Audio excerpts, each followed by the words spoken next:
జగిత్యాల జిల్లాలోని వెలగటూర్ మండలం స్తంభంపల్లి వద్ద శ్రీ వెంకటేశ్వర స్వామి వారి ఆలయం ప్రసిద్ధిగాంచింది. సుమారుగా 600 సంవత్సరాల పైచిలుకు చరిత్ర గల ఈ ఆలయం చుట్టూ కొండలు, ఎదుట పెద్ద చెరువు, చెట్లతో ప్రకృతి శోభాయమానంగా గోచరిస్తుంది.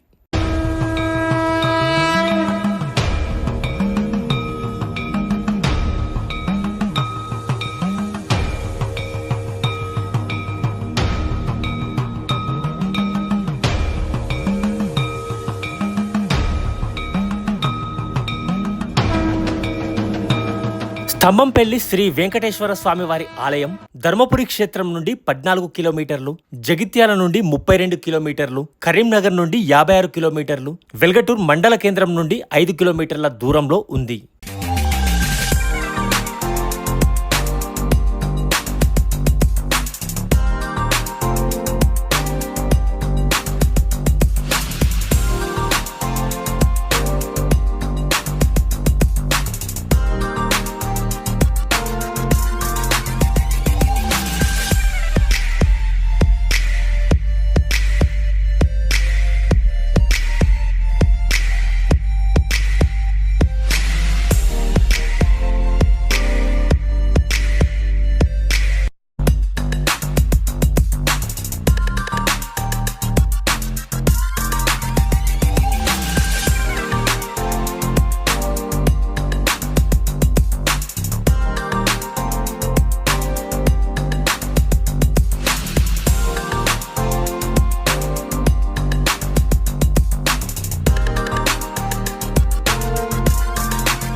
స్తంభంపల్లి గ్రామ శివారులో గల కొండపై శ్రీ వెంకటేశ్వర స్వామివారు గుహలో స్వయంభుగా వెలిసినట్లు పురాణాల ద్వారా తెలుస్తుండగా, ఆలయం లోపల స్వామివారి పైభాగంపై గల బండరాల నుండి నిరంతరాయంగా స్వామివారిపై జలం ప్రవాహిస్తూ ప్రకృతియే జలాభిషేకం నిర్వహిస్తుండటం భక్తులను ఆశ్చర్యపరుస్తుంది. చప్పట్లు కొడితే ఏ కాలంతో సంబంధం లేకుండా గలగలమంటూ నీళ్లు వచ్చే కోనేరు మరో ప్రత్యేకతగా నిలుస్తుంది.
రోజుల పాటు స్వామివార్ల బ్రహ్మోత్సవాలు కన్నుల పండవగా నిర్వహించడం ఆనవాయితీగా వస్తుండగా, అదే మాసంలో వచ్చే పౌర్ణమి మరుసటి రోజు ఘనంగా రథయాత్ర నిర్వహిస్తారు. చుట్టుపక్కల గ్రామాలతో పాటుగా జగిత్యాల, కరీంనగర్, పెద్దపల్లి, సిరిసిల్ల, మంచిర్యాల, ఆదిలాబాద్, నిర్మల్, నిజామాబాద్ జిల్లాలతో పాటు మహారాష్ట్ర నుండి కూడా భక్తులు పెద్ద సంఖ్యలో తరలివచ్చి మొక్కులు చెల్లించుకుంటారు. వైకుంఠపురిగా పిలువబడే ఈ క్షేత్రంలో సంతానం, వివాహం కానివారు కోరిన కోర్కెలు తీర్చే దైవంగా భక్తుల్లో విశ్వాసం నెలకొంది.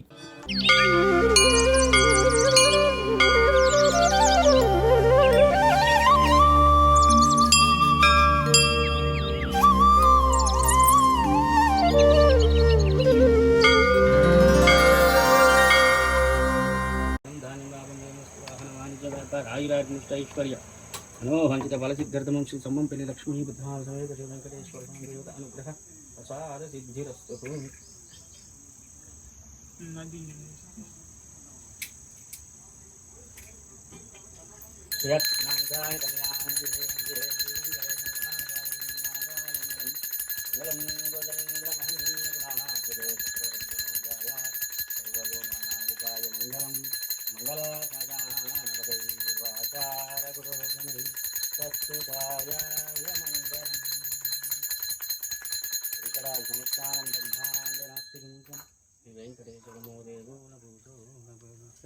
గోవింద గోవింద. శ్రీ వెంకటేశ్వర స్వామివారు ఇక్కడ లక్ష్మీ పద్మావతి సమేతంగా కొలువై ఉన్నారు. స్వామివారికి ఇక్కడ నిత్యం జలాభిషేకం జరుగుతుంది. స్వామివారి పై భాగంపై గల బండరాల నుండి నిరంతరంగా స్వామివారిపై జలం ప్రవహిస్తూ ఉంటుంది. ఇక్కడ ప్రకృతియే నిరంతరంగా జలాభిషేకం నిర్వహిస్తుంది.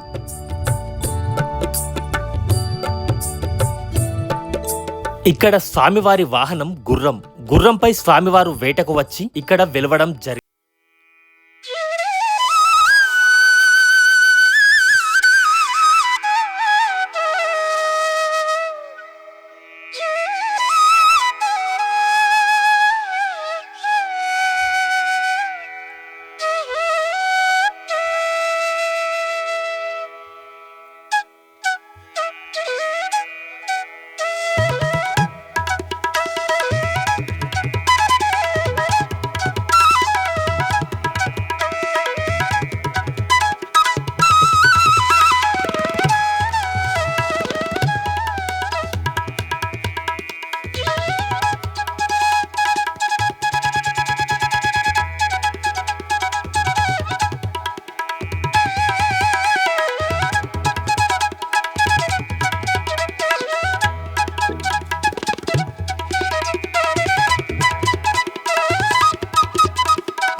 జయ శ్రీమన్నారాయణ.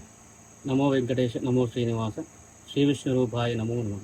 ఇది తెలంగాణ రాష్ట్రం జగిత్యాల జిల్లా ఎలటూరు మండలం సమ్మంపల్లి గ్రామం. శ్రీ లక్ష్మీ పద్మావతి సమేత శ్రీ వెంకటేశ్వర స్వామివారి ఆలయం. ఇది దాదాపు సుమారుగా 400 నుంచి 600 పైచిలుకుల ఏళ్ళైనటువంటి చరిత్ర గల ఆలయం ఇది. ఇది మా పూర్వీకులకు స్వప్నంలో కనబడి స్వామివారు ఇక్కడ వెలిశాడని తెలియజేయడం జరిగింది. స్వామివారు ఇక్కడ వేటకే వచ్చి ఒక అమ్మవారితో, పద్మావతి అమ్మవారితో సహా వచ్చి ఇక్కడ వెలవడం జరిగింది. ఇక్కడ స్వామివారి వాహనం గుర్ర వాహనం. ఇదే గుర్రం మీద స్వామివారు వేటకు వచ్చి వెలవడం జరిగింది. స్వామివారి వెంబడి ధనస్సు, విల్లు కూడా మనకు కనబడతాయి. అలా చూడవచ్చు. ఆలయంలో స్వామివారికి నిత్యం జలాభిషేకం అనేటువంటిది జరుగుతుంది. మరి ఎక్కడ కూడా వైష్ణవ ఆలయాలలో ఎక్కడ కూడా లేని విధానంగా ఇక్కడ స్వామివారి ఆలయంలో జలాభిషేకం జరుగుతుంది. ఆ అభిషేకం కూడా మీరు చూడవచ్చు క్లియర్గా. అది నీటి ద్వారా నిత్యం పడుతూనే ఉంటుంది. ఇది ఎక్కడి నుంచి వస్తుంది అనేటువంటిది ఎవరికి కూడా తెలియలేదు, ఇప్పటికి కూడా చూడలేదు ఎవరు కూడా. అది వస్తూనే ఉంటుంది. అయితే ఈ ఆలయంలో ఈ నీళ్లను, ఇలా వచ్చిన నీళ్ళు ఒకటి కుడివైపు, ఒకటి ఎడమ వైపుగా వెళ్తుంది. కుడివైపు నుంచి వెళ్ళేది ఒక సొరంగ మార్గం ద్వారా వెళ్తుంది. అది ఇక్కడి నుంచి బీర్పూర్ లక్ష్మీ నరసింహస్వామి వారి ఆలయానికి మార్గం ఉన్నది అని ఇక్కడ చరిత్ర చెప్తుంది. అలాగే ఎడమ వైపు నుంచి నచ్చినటువంటి దొన అది స్వామివారి తీర్థంగా భావిస్తారు. ఆ ముంగట కూడా కనబడుతుంది. అక్కడ ఆ ధ్వని అంటే ఎక్కువ గోవింద అనుకుంటూ చప్పట్లు కొడితే ఆ నీళ్ళ ఫ్లో ఇంకా ఎక్కువ రావడం జరుగుతుంది. మరియు అలాగే స్వామివారికి అనేకమైనటువంటి పూజలు జరుగుతాయి. ముఖ్యంగా స్వామివారికి ఇష్టమైనటువంటి ఈ తలనీలాలు, కేశఖండనలు పూజ అనేది ఎక్కువ ఉంటుంది. ఎందుకంటే స్వామివారికి ఇలవేలుపులు చాలా ఉన్నారు ఇక్కడ మొక్కులు చుట్టుపక్కల ఉన్నటువంటి ప్రజలు. దాదాపు మనకు చుట్టూ ఉన్నటువంటి 4-5 జిల్లాలతో కాకుండా మహారాష్ట్ర దగ్గర నుంచి కూడా మరియు నాందేడు, నిజామాబాదు పరిసర ప్రాంతాల నుంచి కూడా చాలామంది భక్తులు ఉన్నారు. స్వామివారిని ఏదైతే మనస్ఫూర్తిగా కోరుకుంటారో తక్షణమే వాళ్ళకు ఆ కోరిక నెరవేరుతుంది. ఆ కోరిక నెరవేరిన వెంబడే వచ్చేసి ఇక్కడ మొక్కులు తీర్చుకోవడం జరుగుతుంది. స్వామివారికి ముఖ్యంగా కోరమీసాల పట్టనామాలను కూడా ఇక్కడ సమర్పించడం జరుగుతుంది. తలనీళ్ళతో పాటు కోరమీసాల పట్టనామాలు, అలాగే స్వామివారి వాహనమైనటువంటి గుర్ర వాహనాన్ని కూడా ఇక్కడ మొక్కుగా సమర్పిస్తారు. అయితే ఈ గుర్ర వాహనం మొక్కు ఏంటిదంటే దాదాపుగా చాలా ఏళ్ళ నుంచి వెళ్ళి సంతానం కాని వివాహం కాని వారు ఎవరైతే ఉంటారో స్వామివారి దగ్గరికి వచ్చి మేము మాకు వివాహం అయితే జోడు గుర్రాలను మొక్కుతాము అని చెప్పేసి మొక్కుతారు. అలాగే సంతానం కోసం కూడా వస్తే అలాగే అది కూడా చేస్తారు. మరియు పిల్లలు కొంతమంది మాటలు రాని వారు ఉంటారు, అక్షరాభ్యాసంలో కొద్ది లోపాలు ఉంటాయి, నత్తిగా మాట్లాడడం ఉంటారు. అలాంటి వారికి కూడా ఇక్కడ గంట మూడుపు అనేది ఒకటి ఉంటుంది, ఇక్కడ గంట కట్టడం కూడా జరుగుతుంది. ఇలా అనేకమైనటువంటి మొక్కులు స్వామివారికి సమర్పించడం జరుగుతుంది. ఈ స్వామివారికి బ్రహ్మోత్సవాలు మనకు మాఘమాసం అనగా ఫిబ్రవరి మాసంలో వస్తుంది. ఈ మాఘమాసంలో 6 రోజులు బ్రహ్మోత్సవాలు బ్రహ్మాండంగా జరుగుతాయి. మొదటి రోజు కళ్యాణం ఉంటుంది, ఆ తర్వాత మొక్కులు తీర్చడం, తర్వాత పౌర్ణమి రోజు డోలోత్సవం ఉంటుంది, సాయంత్రం సేవా మార్గం ఉంటుంది, తర్వాత స్వామివారి పాడ్యమి రోజు స్వామివారి రథోత్సవం కార్యక్రమం ఉంటుంది. ఉదయం పూట దర్శనాలు, అలాగే మధ్యాహ్నం దర్శనాలు, సాయంత్రము స్వామివారి రథోత్సవం వేడుకలు కూడా బాగా బ్రహ్మాండంగా జరుగుతాయి. అటు మరి తెల్లారి స్వామివారి సేవ కార్యక్రమం ఉంటుంది. అలాగే ఇక్కడ ఒక 5 సంవత్సరాల నుంచి నూతనంగా ఎడ్ల బండి పోటీలు నిర్వహించడం జరుగుతుంది. అలాగే అన్నదాన కార్యక్రమం కూడా నిర్వహించడం జరుగుతుంది. ముఖ్యంగా స్వామివారి కళ్యాణం రోజు ఎవరైతే సంతానం లేని వారు ఉంటారో, అలాగే వివాహం కాని వారు ఉంటారో వారు ముఖ్యంగా స్వామివారి కళ్యాణ ఉత్సవ భాగంలో పాల్గొనడం జరుగుతుంది. ఇక్కడ అలా పాల్గొనడం వల్ల వాళ్ళకు స్వామివారిని కళ్యాణం అనంతరం గరుడ ముద్దలు అనేటువంటి ఒక 5 ముద్దలు స్వామివారికి ప్రసాదంగా నివేదించి ఇక్కడ ధ్వజస్తంభం దగ్గర పైకి వేయడం జరుగుతుంది. అదైతే ఎవరికైతే ఆ గరుడ ముద్దలు దొరుకుతాయో వారికి ఖచ్చితంగా ఆ కోరిక నెరవేరుతుందని ఇక్కడ ఒక ఆలయ చరిత్ర ఉంది. అలా జరగడం కూడా జరిగింది చాలా మందికి. కనుక ఈ సంవత్సరం మరో సంవత్సరం మాఘమాసంలో ఎవరైనా సమస్య ఉన్నవాళ్ళు స్వామివారి కళ్యాణానికి విచ్చేసి దర్శించుకోండి, ఆ యొక్క జాతరలో పాల్గొనండి, స్వామివారిని అమ్మవారిని స్వయంగా మంచిగా మనస్ఫూర్తిగా వేడుకొనండి, మీ కోరికలు నెరవేర్చుకోండి. జై శ్రీమన్నారాయణ.